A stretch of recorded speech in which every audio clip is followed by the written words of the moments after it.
Isso. Aí então, o que acontece?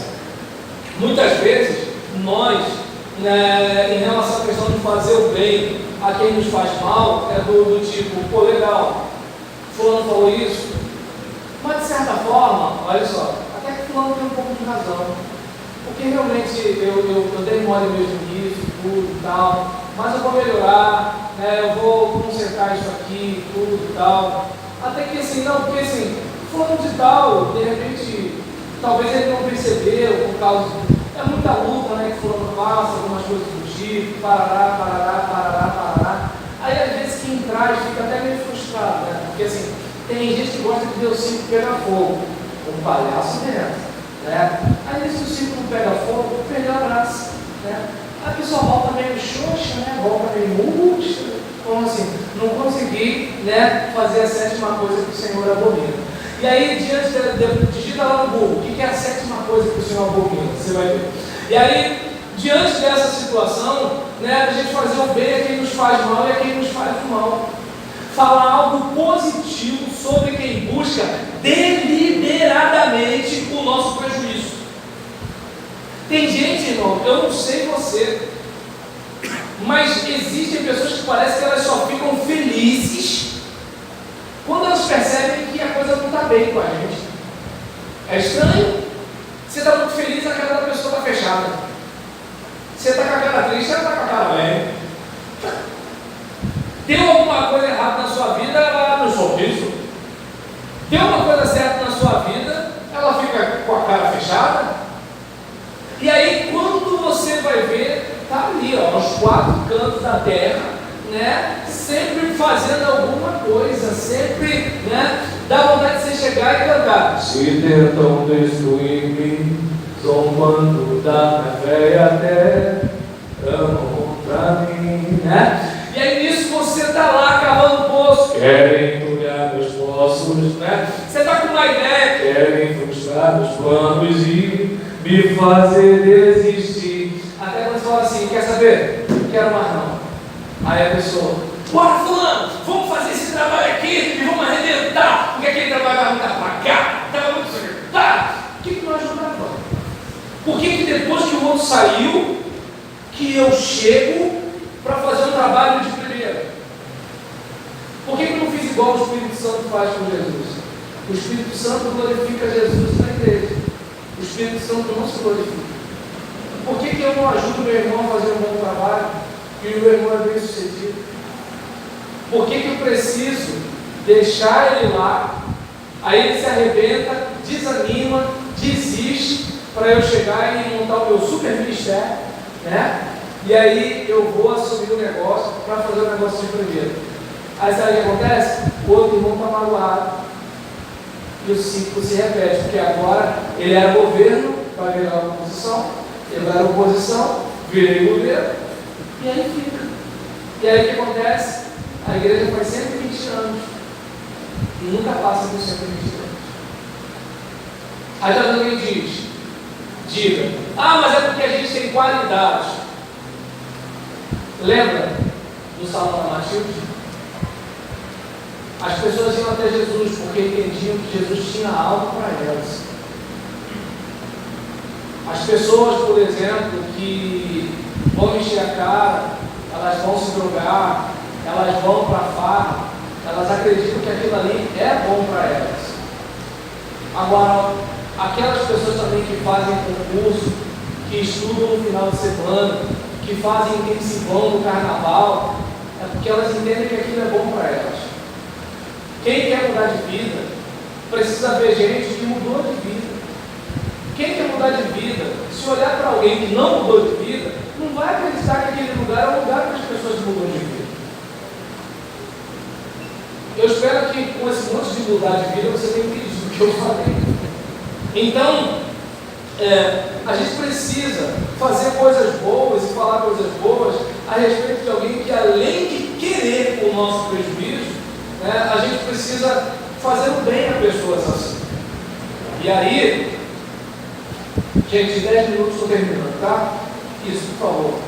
E aí você pode fazer o bem com boas motivações.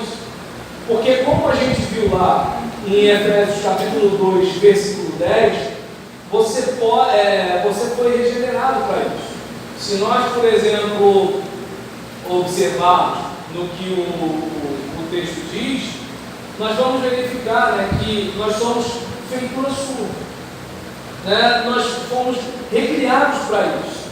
Então, como é que eu posso dizer? De acordo com o texto que a gente colocou aqui na segunda coluna da primeira página, Jesus mostrou bondade quando purificou o templo e expulsou os que transformaram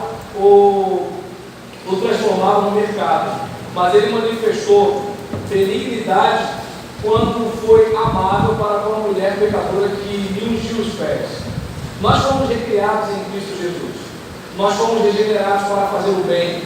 Não fazemos o bem para impressionar a Deus e Ele nos manter salvos. Fazemos o bem porque fomos programados espiritualmente para isso. A partir do momento em que Deus nos salvou do poder da presença e da condenação do pecado, Ele esculpiu em nós uma nova humanidade. E o que isso tem a ver com bondade? Ora, um cristão de verdade deve fazer o que é bom, deve ajudar pessoas. Então, é importante a gente observar isso. Estávamos morto não se salva, e Ele nos deu a sua vida, Ele nos refez, Ele nos recriou, Ele nos restaurou, Ele nos salvou. Somos dele, você é dele. Por isso, se somos cristãos de verdade, devemos viver com um novo desenho da humanidade. A gente não pode mais ser como era antes. Não podemos mais. Temos que viver uma novidade de vida. E aí, o segundo ponto, você pode fazer o bem com boas motivações por amor a Deus e ao próximo. Então, nós vamos observar que uma nova natureza requer um novo modo de pensar, de sentir e de agir. De repente, eu não consegui mudar muito o meu jeito de sentir, mas o meu jeito de pensar diz o seguinte: opa, tem alguma coisa errada. Eu não posso ficar sentindo mais isso no meu coração. Acredito que você já passou por isso em algum momento na sua experiência. Ou então, de repente, você até pensa, não, isso aqui não tem nada a ver, mas você sente algo assim, não está batendo, não está legal. E aí você vai pedir um conselho, vai pedir uma ajuda. Ou de repente você pensa, não posso fazer gato. Hoje tem gato de tudo, né? Eu sou da época que só tinha gato de luz. Hoje tem gato de água, né? Hoje tem gato de televisão, hoje tem gato de telefone não, né?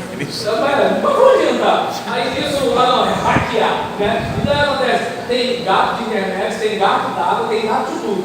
E aí acontece, eu sei que não é para fazer, né? Eu não me sinto bem com isso. Poxa, mas eu estou pagando a prestação de não sinto lá. Ou seja, eu penso e sinto, mas o agir ainda não foi transformado. E aí eu tenho que rever isso aí.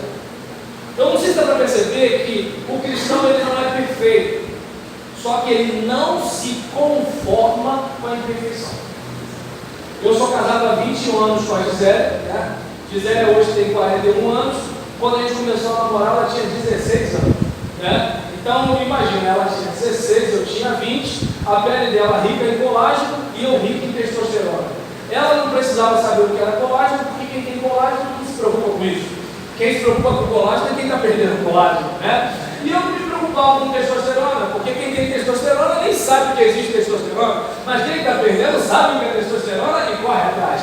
E aí, nesse caso, ela rica em colágeno, eu rico em testosterona. Como é que era para namorar? Era complicado. Então, às vezes, a gente marcava, quando a coisa ficava muito brava, a gente se via todo dia, mas só orar, ler a Bíblia e ir embora. Né? Funcionava, né? Dava um pause no negócio, né? Pra gente. E aí, eu lembro que, conversando com o meu líder sobre a minha consciência pesada, ele falou assim: Fernando, eu fico feliz pelo fato de você se sentir assim. Porque se você se sente assim, significa que você não se conforma com isso, e você não quer dar lugar à tentação. E aí, aquilo ali, gente, veio como um bálsamo para mim, porque antes que alguém pense, ele não me deu autorização para ser cara de pau. Salvação é salvação, safadeza é safadeza. Então vamos misturar as coisas. Ele só disse para mim o seguinte: você está sinalizando que você não se conforma com isso. E isso, como líder, já me alegra, né? E aí o que acontece? De repente, aqui não, tá? Na minha igreja eu já falei, mas não sigam o que eu vou falar aqui agora. Mas na minha igreja eu falei: meu irmão, você não é dizimista, né? Vai devagarzinho, bota 5%, bota 7%, bota 8%, vai se acostumando, daqui a pouco você vai chegar nos 10%. Aí a minha esposa olha para mim com aquela cara assim, né? Errou feio, né? Mas onde eu quero chegar? Vai fazendo. Sabe, eu sei que a tua vontade é de xingar, não xinga. Saiu, pede perdão e se empenha para da próxima vez não acontecer. Ou então vamos lá, gente, deixar de responder a mãe é um negócio difícil, né? Eu não tenho mais mãe, mas eu tive e era complicado, porque as mães daqui são diferentes, mas as de lá da Baixada fala,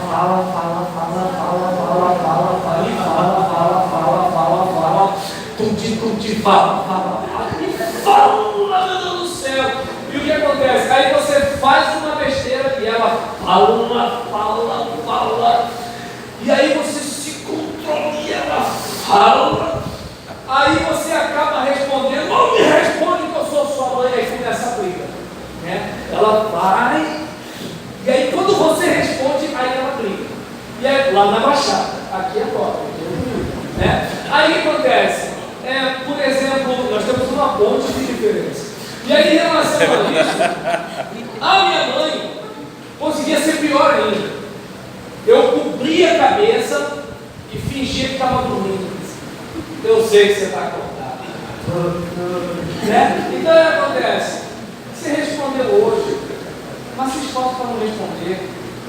Tenta planejar para da próxima vez. Mãezinha, desculpa e tal, não sei o quê. Sabe que eu te amo? Mamãe, eu amo você e tal, aquela coisa todinha, né? Você sabe que você é minha gata e tudo. Ou seja, de você tentar contornar a situação e, é claro, se esforçar para não fazer de novo, né? Porque senão não vai adiantar nada disso, tá entendendo? Porque quando ela descobrir a sua cantada barata, já não vai funcionar mais. Mas está dando para entender? Então a gente precisa, a cada dia, a cada passo, a gente vai conseguir sempre? Claro que não. Claro que não.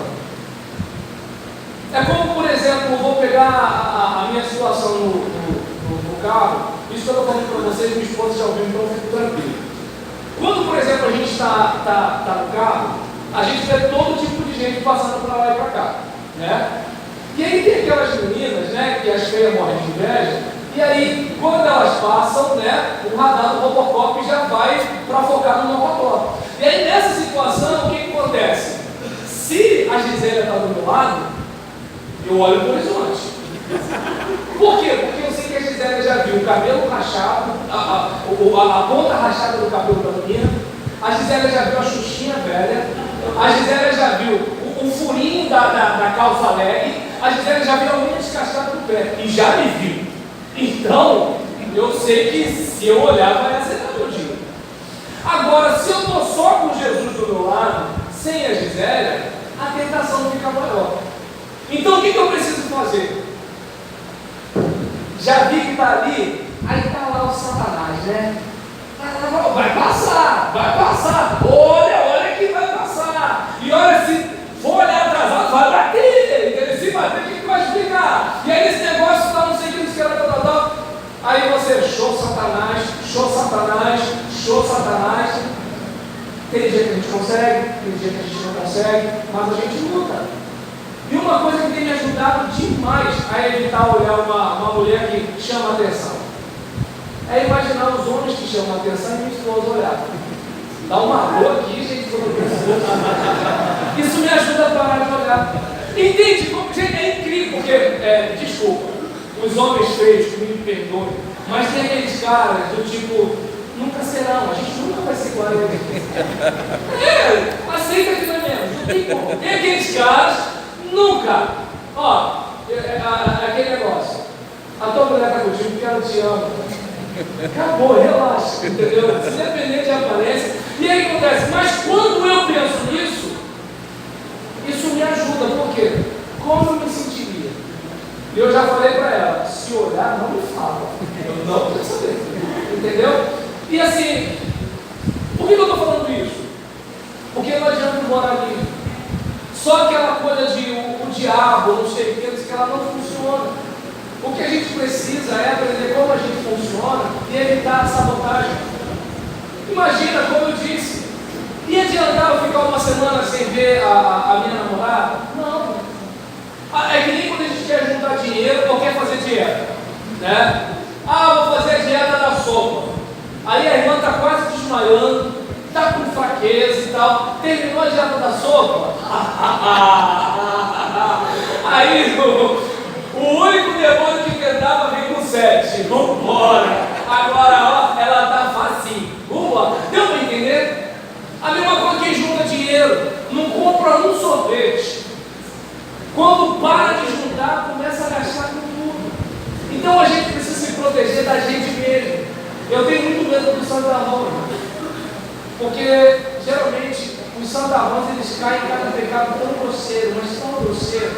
Mas coitados, antes da gente ficar chamando a pessoa de hipócrita, a pessoa não lutava muito e doía muito nela. Então ela fazia o quê? Detonar os outros. Aí ele era irmão, mas metralhadora. Eu não estou dizendo que irmão que dá cajadada tem pecado reprimido, não, tá, gente? Porque às vezes o cara dá cajadada porque dá cajadada mesmo. Tem gente que gosta, né? Então, que nem outro dia eu estou pregando, meu irmão falou assim, pastor, olha, mas eu levei uma chicotada hoje. Eu falei, olha, pelo amor de Deus, a ideia não é essa. E aí, nesse caso, assim, é importante a gente ter a ideia, né? Eu falei 10 minutos, né? A gente passou, mas estou acabando já. Aí dizem que o pregador, quando fala está acabando, tem mais 3 que está acabando, né? Mas é o segundo acabando. Então, nesse caso, onde eu quero chegar com isso? Em relação à questão do novo modo de pensar, sentir e agir, é uma constante, é uma luta, é uma caminhada. É que nem exercício físico. Tem, por exemplo, um cara lá na academia que ele vai todo dia. Aí daqui a pouco ele fica uns 2 ou 3 vezes sem ir. Não é melhor ir 3 vezes na semana? Então, vai devagar e sempre. Aí eu falo para o pessoal, gente, o meu projeto é corpinho nos 80 anos. Não é corpinho no verão. A pessoa fica desesperado, ganha lesão, se machuca. Aí quando não fica, né, com aquele corpo, desanima e sai. Não, irmão. Aqui é até 80 anos. Se eu chegar nos 80 anos falando e andando, não quero mais nada. Andando e falando para mim está bom demais. E aí o que acontece? Eu estou ali, estou devagar, e sempre. Agora a pessoa, por exemplo, ela é sedentária e ela já quer entrar no crossfit. E faz isso, faz aquilo, e sobe, e desce, pula, não sei o que, não sei o que lá. Aí daqui a pouco, lesão aqui, tendinite, artrite, um monte de it na vida. Está dando para entender? Por quê? Porque ela quis atropelar as coisas. Agora vamos devagar, faz a caminhada. Anda um quarteirão só. Primeiro começa falando da vida dos outros, né? Menina, nem te conta. Depois você já começa a andar de peça. Depois andar de. Vocês estão rindo, é verdade. Quando eu fazia caminhada com a minha esposa, às vezes eu passava a gente disse, não, porque o pastor, eu falei, já estou fazendo miserável. E aí, nesse caso, né, assim, de você, né, isso é lá, tá, gente? Isso é lá na Baixada, o pessoal fala de pastor, né? Almoça, janta, dá garfada, bota, entendeu? Pica, assa, é um negócio de louco, né? Aí, nesse caso, em relação, mas vocês aqui são da região do presbítero da conversão, vocês estão no, né? Vocês estão no Santo dos Santos, né? Vocês estão em outro nível. Aí isso, diante dessa situação aqui, quem não nega a si mesmo e não toma a sua cruz, não é um discípulo verdadeiro. Quem não é um discípulo verdadeiro, não é um cristão autêntico. Mas eu passei por todas as organizações, parabéns, você é um bom religioso. Eu já li a Bíblia toda, parabéns, você é um bom religioso. Eu oro todo dia, 1 hora por dia. Tá legal, só que isso não está te ajudando a ser uma pessoa melhor. Lembra da oração do fariseu publicano? 1 hora dizendo, eu dou o dízimo de tudo. Eu sou isso, eu sou aquilo, eu sou aquilo outro. Diz o texto, ele orava de si para si. Ele não orava para Deus. E o publicano batendo no peito. Quem sou eu? E aí Jesus fala, qual dos dois que voltou justificado? Quem não tem consciência da doença, não valoriza o remédio. É aí que está o negócio. O que me ajuda a perdoar os meus irmãos da minha igreja? Porque eu sei que eu sou um pecador. Não sei da boca para fora, porque tem gente que diz que é pecador, mas se acha melhor que os outros. Está entendendo? Não é esse cara. Tem um cara que assim, ele critica o fariseu e critica o publicano, e ele acaba sendo pior que os dois, mas ele acha que ele é o meio termo. Não, eu sou um pecador, eu tenho misérias, eu tenho maldade. E aí quando o irmão vai no gabinete me procurar, para alguns eu até falo: meu irmão, hoje é você, amanhã sou eu. Esses somos nós, somos de barro. Pastor, mas é inadmissível que o fulano fez. Não é. Andar em espírito, não satisfareça com concupiscências da carne. Diga, como é que pode? O pastor fugiu com aquela menina para o Maranhão. Está entendendo? Ah, mas a esposa do pastor teve um caso com fulano de tal. O tesoureiro fez uma reserva financeira para a reserva financeira da igreja. E aí? O levita tinha 2 casamentos, como é que pode? Está dando para entender? A carne é isso aí, irmãos. A carne é isso aí.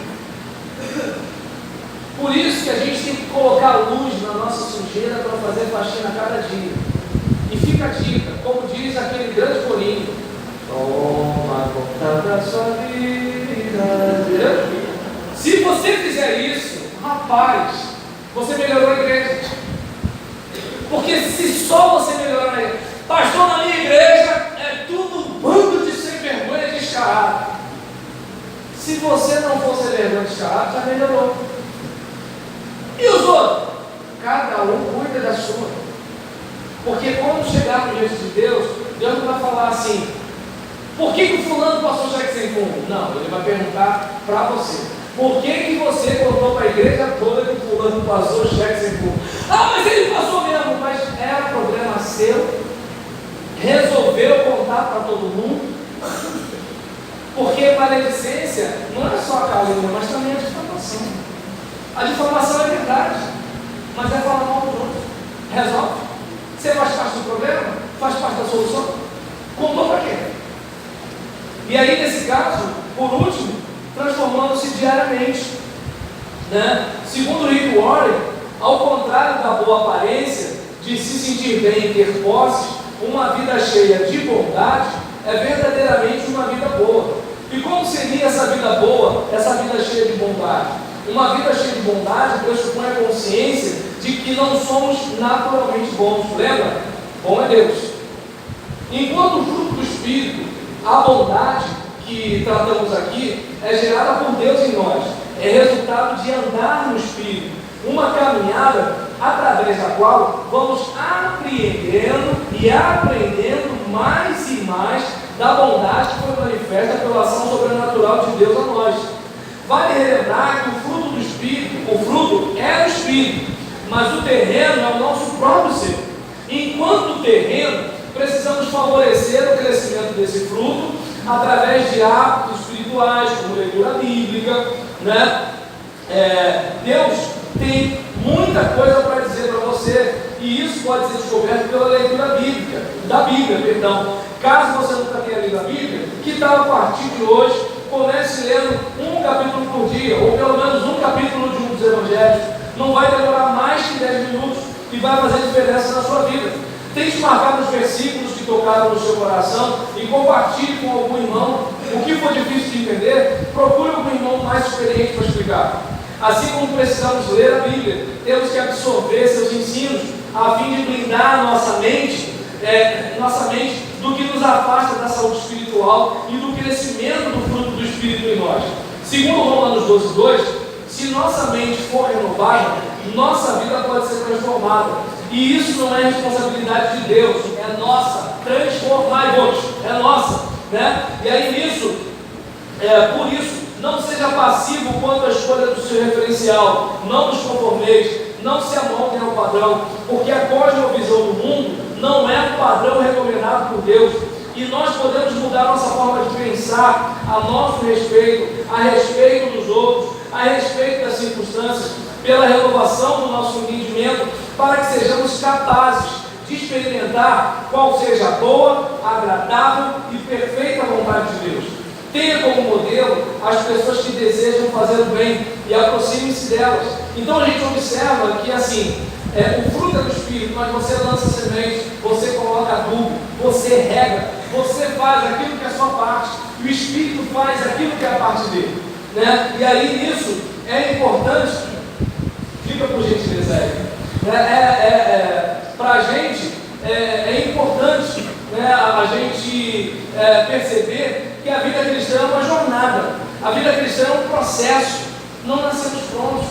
Mas o irmão fulano de tal consegue, você não é o irmão fulano, você não tem a mesma história de vida, você não cresceu na mesma casa, você não teve o mesmo pai. Tem irmão que apanhou quando era pequeno, tem irmão que não apanhou, tem irmão que viu a mãe mandando no pai, tem irmão que viu o pai mandando na mãe, tem irmão que viu os dois caminhando juntos. Eles não vão ser as mesmas coisas. Né? Por exemplo, tem aquela irmã, né, que cresceu num ambiente promíscuo, tem aquele irmão que cresceu num ambiente casto. Então, a gente não vai ser igual.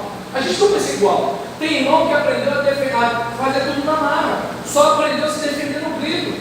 Tem aquele irmão que aprendeu no diálogo, porque ele nasceu num outro ambiente. Tem aquele que cresceu em família, tem aquele que cresceu no abrigo, tem aquele que foi criado pelos pais, tem aquele que foi criado pelos avós. As pessoas não são iguais. Tem aquele que trabalha desde pequeno, tem aquele que vive sem trabalhar até os 30 anos. E todo mundo lá, glória a Deus. Entendeu? E aí nesse caso, assim como crescemos naturalmente, precisamos crescer espiritualmente. Assim como amadurecemos naturalmente, precisamos amadurecer espiritualmente. Agora vamos ler todo mundo junto? Um passo de cada vez, um degrau de cada vez, logo, logo chegaremos lá. E é assim, né? O último clique era para a gente terminar. É importante, né, a gente pensar o seguinte, né, que como é que a gente fica doente? Como é que a gente prospera? Como é que a gente fica endividado? Como é que a gente recupera a saúde? Como é que a gente define as curvas? Como é que a gente, né, ganha, né, as dobrinhas? Pouco a pouco, passo a passo, dia a dia. Quando a gente vai ver, aí a gente, agora talvez o pastor nunca me chame mais, espero não queimá-lo. Mas aí eu lembro muito de uma música de quando eu era criança. Quando olhos, entendeu? Aí o tempo passa, quando eu vou ver, estou ficando velha. Deu para entender? Aí o outro lá, que estava se cuidando, está com a mesma idade que eu e está inteiro. Entende? Entende como é que é o negócio? De repente, estou eu lá, né, com meus 45 anos, o meu vizinho está com 60, mas ele se cuida mais do que eu. Estou eu todo escangalhado e ele está inteirão. Entende? É importante a gente pensar nisso. É você que vai colher o que você vai plantar. O que você está plantando? E aí, a pergunta, né? O que pode ser chamado de bondade? Que bondade você vai fazer hoje? De repente, se você tem um carro, pô, legal buzinar para o irmão, mas dá carona. Buzinar é mole, dá carona para o irmão. Está dando para entender? De repente, aquela irmã que tem dificuldade de vir para o culto. Pastor, mas eu quero ver os cavalinhos do Fantástico. Poxa, vê na internet. Busque e leva a irmã. Um dia você vai ficar velho também. Quer ficar esquecido? Entende? Se você, por exemplo, tem irmãos aqui, tem algum irmão aqui que tem um filho, né, que não é crente? Levanta a mão só para você ter uma ideia. Então, obrigado. Você, meu querido, que é filho, seja jovem ou adolescente, procura os irmãos que têm filho que não é crente e fala assim: irmão, me dá o WhatsApp do seu filho, me dá o Periscope, me dá o Twitter, me dá o Instagram. O quê? Irmão, olha só, eu vou escrever aqui. Vai lá e pede ali, tá bom? Entende? Faz alguma coisa. Qual é a bondade que você vai fazer hoje? Está entendendo? Eu fui pregar numa igreja final do culto, a dirigente ou o pastor da igreja falava assim: diga para a pessoa que está do seu lado, se você me estima, me leve na cantina. Então, faz uma coisa boa, está entendendo? Bota uma coxinha para alguém. Se bobear, esses anos quando você está aqui, você nunca comprou uma coxinha para o irmão. De repente, hoje é o dia da boa ação. Está dando para entender? Né? A igreja pode viver isso. Leva do um por um. Irmãos, não é um projeto muito elaborado. O pastor, você não estava aqui na hora que eu falei. Se um irmão cuidasse de um irmão, imagina, adota um irmão. Sabe, eu não sei, quantos membros mais ou menos tem aqui? Nós vamos fazer um levantamento ainda de novo, né? Mais de 100? 100, quase 100. Está na casa dos 100. Imagina bem, olha como é que é o negócio. 100 pessoas, né? Pô, então chutei dele, tô bom, entendeu? Aí, imagina, 100 pessoas. Se 50 de vocês adotarem um irmão, sorte do que for adotado por dois, né? Porque vocês não vão saber quem. Mas se cada um de vocês adotarem um irmão, como é que você está? Só isso, como é que você está, gente? Já é tão bom. Quando alguém faz isso comigo, eu sou pastor da igreja, irmão. Mas às vezes quando alguém manda um WhatsApp para mim: Senhor, meu Deus, meu Pai, eu quero pedir pelo meu pastor, parará. Gente, se sentir pastoreado pela ovelha, eu não sei se é heresia, pastor. Ainda mais ele que é perto do homem aqui, né? Mas assim, eu não sei se é heresia, mas se sentir pastoreado pela ovelha, caramba, lembraram de mim. Porque eu tenho que lembrar de todo mundo, é meu trabalho, né? Se eu não lembrar, fala porra, né? Mas agora, graças a Deus, não, peraí. Por enquanto, o porte de arma está liberado só em janeiro. Então, por enquanto, os crentes, por enquanto, não vão ser, né? Então, a bala toda é figurada. Aí, os irmãos, né? Se eu esquecer, como é que fica? Mas, como é bom o irmão que lembra de mim. O irmão que fala: pastor, lembrei de você. Tem uma irmã lá na nossa igreja, Helena. Ela, de vez em quando chega, pega a minha mão, chama de Zé, vamos lá no gabinete falar o que aconteceu. Senhor, meu querido Deus, quero orar pelo pastor, pelo agir. Gente, vocês não fazem ideia, né? Não estou dizendo que vocês fazem isso por ele, não. Só estou dizendo que, assim, se cada um fizer por cada um, eu estou dizendo que eu, como pastor, me sinto assim. Aquele irmão que não pode mais andar. Na minha igreja tem aqueles irmãos que não podem mais ir para o culto. A nossa semana de oração dos lares era a casa deles. Porque semana de oração, aqui deve lotar, mas lá na Baixada é vazio. 10 pessoas no templo, dá um desânimo, gente, a oração dessa situação muito ruim, não vem quase ninguém. Acho que nem Deus gosta do reino de oração, porque não vem ninguém, meu Deus do céu. Se bobear, nem Deus vem naquele dia. Aí o que acontece? Quando você pega 10 pessoas e bota na casa do velhinho, tem caldo verde, tem sopa de ervilha, tem salgadinho, tem pastel, tem bolo, tem suco de caju. A irmãzinha fica tão feliz. Os filhos dessa irmã que não são da igreja